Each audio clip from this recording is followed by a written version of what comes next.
Hello everyone! In this episode we are making a nuclear power plant. This is a much needed upgrade from the amount of power we are currently making, as we're only making 10,000 megawatts. But this plant will bring us up to 40,000 megawatts that we could use in any future project that we need.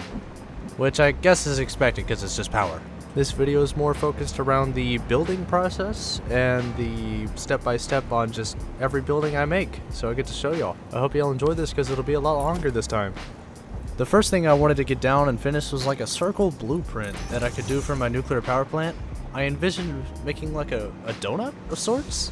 That way I could just place down the blueprint, rotate it however needed to, and get the whole thing done pretty quick. Something I learned during this is that the nuclear power plant itself doesn't fit within a blueprint designer, which is really unfortunate because the whole blueprint was based around a nuclear power plant. Once I finished the blueprint, I headed over to the Spark Coast region at the top of the map. I wanted this donut build I had to be right on the coast, on top of the water. Funny enough, while I was building this, I didn't realize that using the infinite nudge mod and slightly turning it to 15 degrees is the same as one normal turn from just vanilla gameplay. So making the donut took like twice as long as it should have. Finishing the donut itself, I just went around the inside, painted the nuclear reactors, and I think it turned out pretty nice. It's a bit empty on the inside. Oh, and speaking of inside of the donut, the inner ring is just like the outside, where I had to do a blueprint and just fill in some gaps in between. So there's like inner and outer. But anyways, now that I had the building that burns the fuel, let's talk about the fuel. I'm going to use uranium fuel rods and store the waste to be later turned into plutonium, which I don't have a thing for yet, but we'll get to that in the next episode or something. The next building that I was going to make is for the manufacturers. I was kind of going through the recipe tree backwards, so I do the most complex things first and then go to the easy stuff. Either way, this was going to make the 10 fuel rods per minute, and also all of the encased uranium cells on the top floor. I am kind of disappointed with how simple we made this building, but the buildings that we make later on are a lot better than this, a lot more unique, I swear. But I'm gonna shut up for a bit and just show y'all me building this.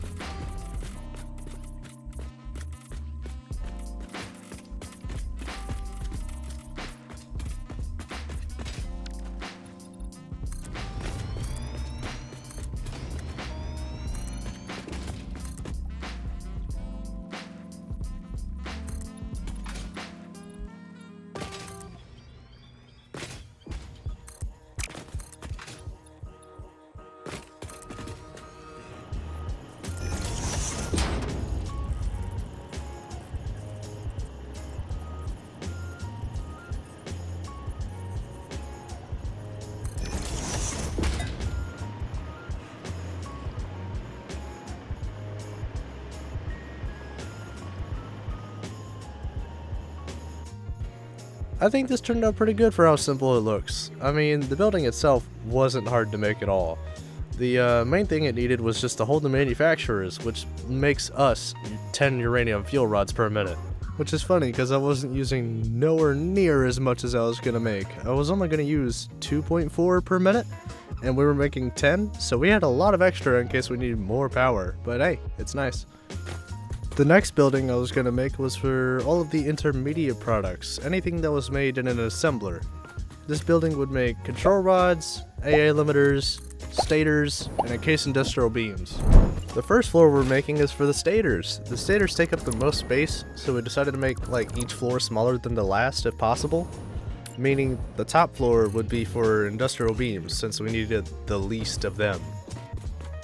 Here's the first floor. This is going to make us 75 stators per minute. Some of these will be overclocked, but we just put 12 for space reasons.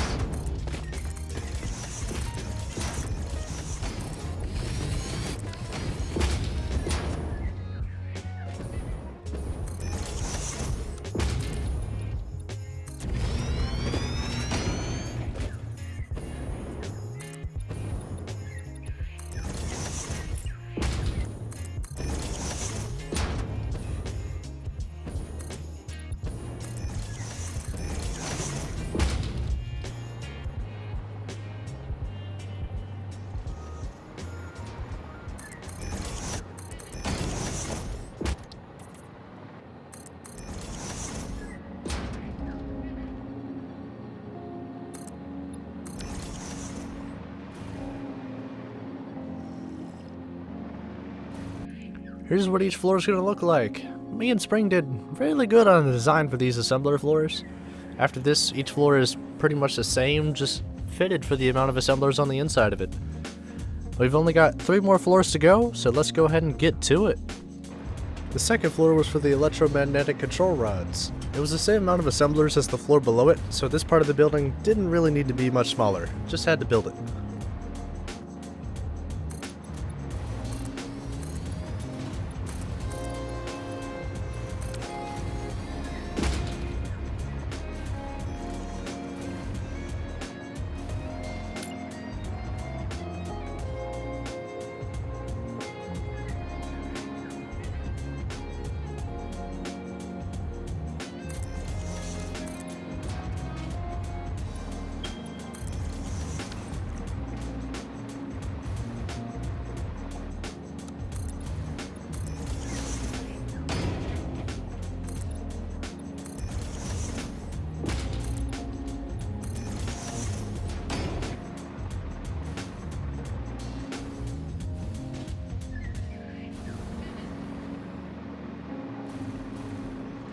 And that's the second floor done. This makes 50 control rods per minute. We've only got 2 floors left, and each one of these are turning out pretty damn good. After this, we've only got AI limiters, and then the last one is the encased industrial beams.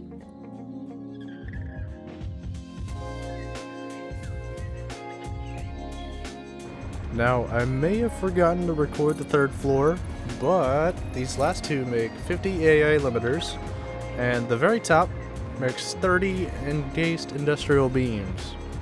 What's nice about this building is that the AI limiters and the stators combine in the floor, like between the 2, and that's where they combine into control rods. And then we send that off over to the manufacturer building.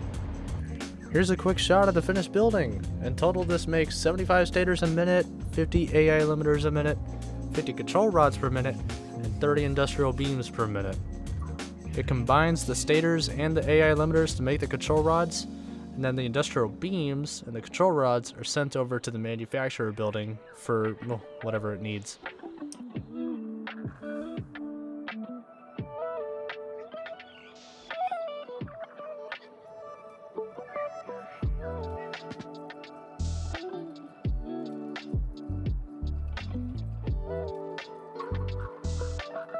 Next item we needed a lot of was the Quickwire. We needed 2,875 Quickwire per minute.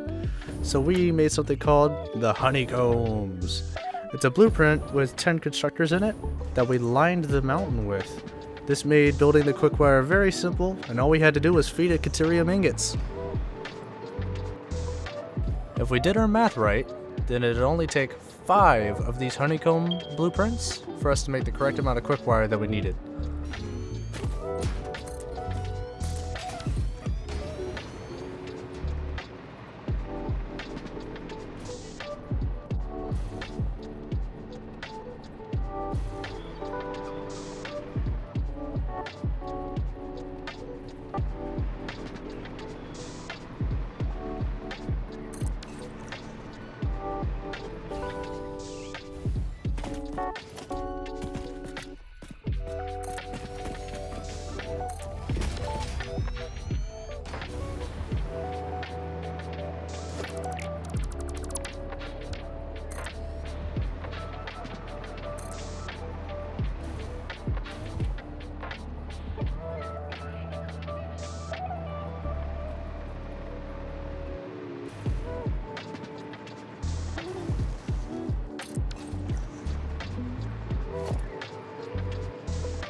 And that's the honeycombs done.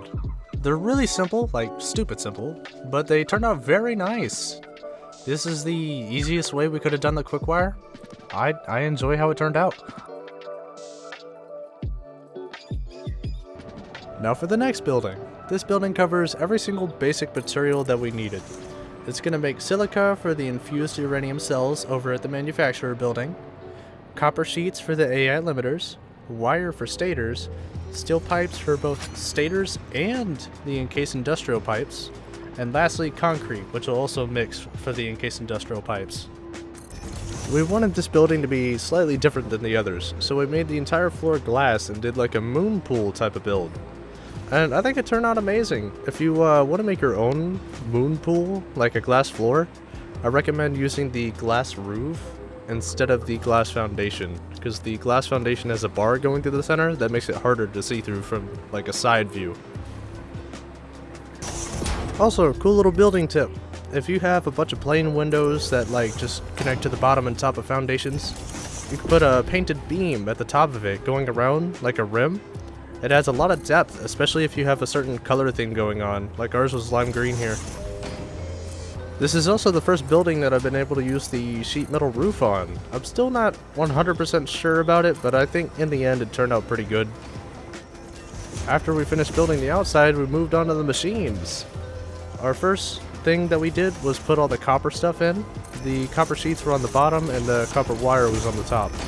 Surprisingly, even though the copper wire makes a lot more, the copper sheets needed more machines than the wire. I guess it's just a difference in output.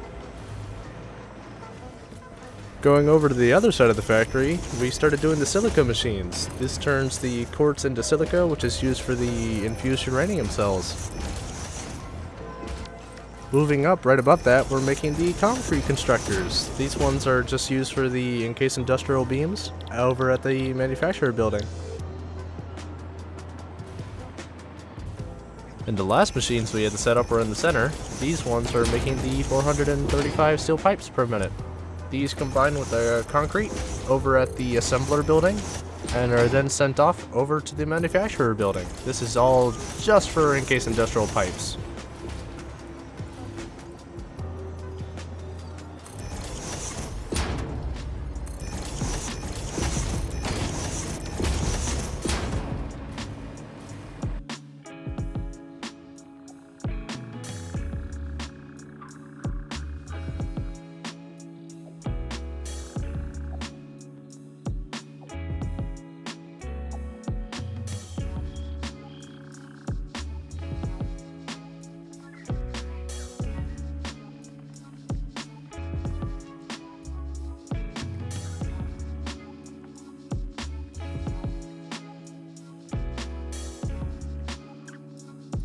Also, right next to the building, my friend made a little truck stop station thingy, mabob.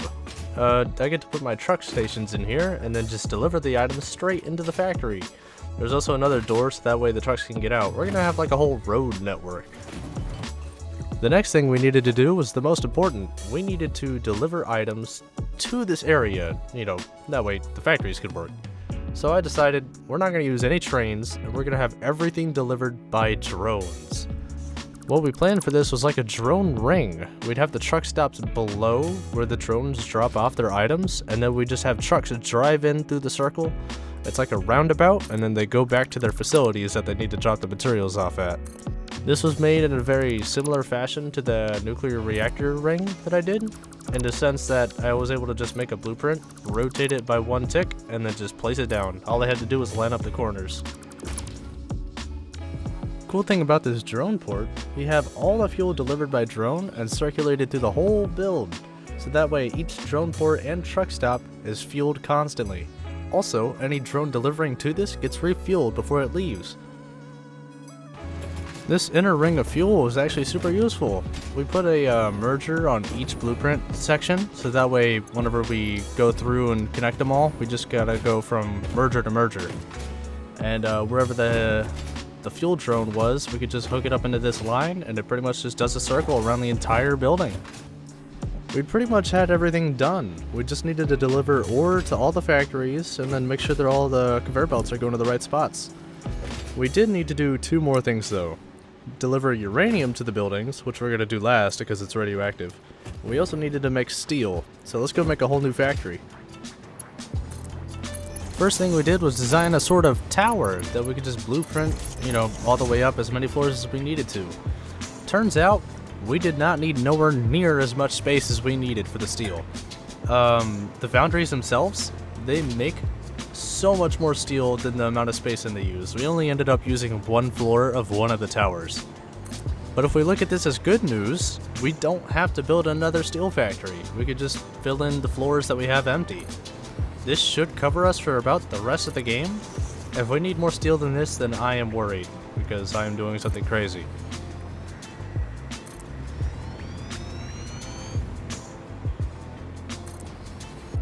Also, any tower build that we do from now on is going to involve some type of walkability.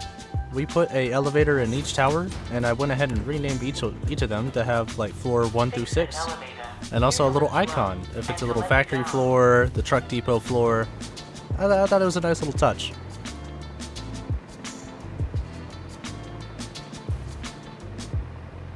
Also, something me and Spring both learned this episode. There is a light control panel block that we haven't used a single time throughout the entire series. We could have been using these LED lights instead of having just the LED signs the entire time. And I really wish I fiddled with this more in the past, so we should have better lighting in our buildings from now on. In total, each floor makes 1,440 steel per minute, and that's just per floor. And to think, we're only using one, so we have a lot of room to expand. And lastly, just to show y'all, because I haven't yet, this is where we've been making all of our Quickwire ingots. It's a very temporary building, we just wanted to get the video out, but this is where it's all cooked. We finally reached that point in the video where I can just sit back and show y'all the factory running. This has been a very fun build. I've enjoyed making every single building here and just trying out new ways of playing the game. I hope y'all have enjoyed watching up to this point, and I'll give y'all some statistics on how much power it makes right after this little cinematic thing.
And with that, we're pretty much done with today's episode. We made a big fucking nuclear reactor plant. It's beautiful. I mean, I love the way it turned out. Me and Spring Foxy 99, very, very big thanks to her. She's been a huge help throughout this entire video.